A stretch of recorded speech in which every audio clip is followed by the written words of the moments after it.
Klaipėda. Viename iš daugiabučių kiemų vyksta muštynės. Pareigūnai privažiuoja užkampį, tapusi pabendrauti mėgstančių vyrų susirinkimų vieta. Deja, čia įsibendrauta tiek, kad vienam rajoninio diskusijų forumo dalyviui neišlaikė nervai.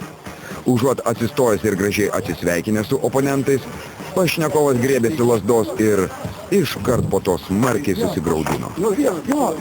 Tai bendradarbiai yra. Тараканы я переехал. Что ты говоришь? Что ты делаешь? Документ, ты турист? Я так его не вижу. Уже на комиссариат? Пойдем. Поешь, папа, пьешь. Ой, прогала, ой, я прогала, пожряк. По поросенку ты? Во, пожряк, ударил. Кому тут опавили часы? Сколько павел, снег уже, неси. Žiūrėjau, išgerti nedavėm, špazos. Nu, buvo gautas iškvietimas į Paryžiaus Kūnos gatvę. Atseit muštynės tėveliai, išvažiavus minėtas adres. Grupė jaunuolių nurodė vieną jaunuolį, kuris pagalį trinktelėjo kitam jaunuoliui per galvą.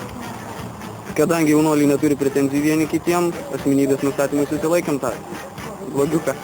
Asmenybę nustatysim, jeigu nieko paleisim. Jūs šiaip galvojat, tipo vienas ne, jis sukalė ne. Teisingai galvoja. Normaliai. Normaliai. Pasininant viską. Jis gali. Tipo, nelagaus, ne.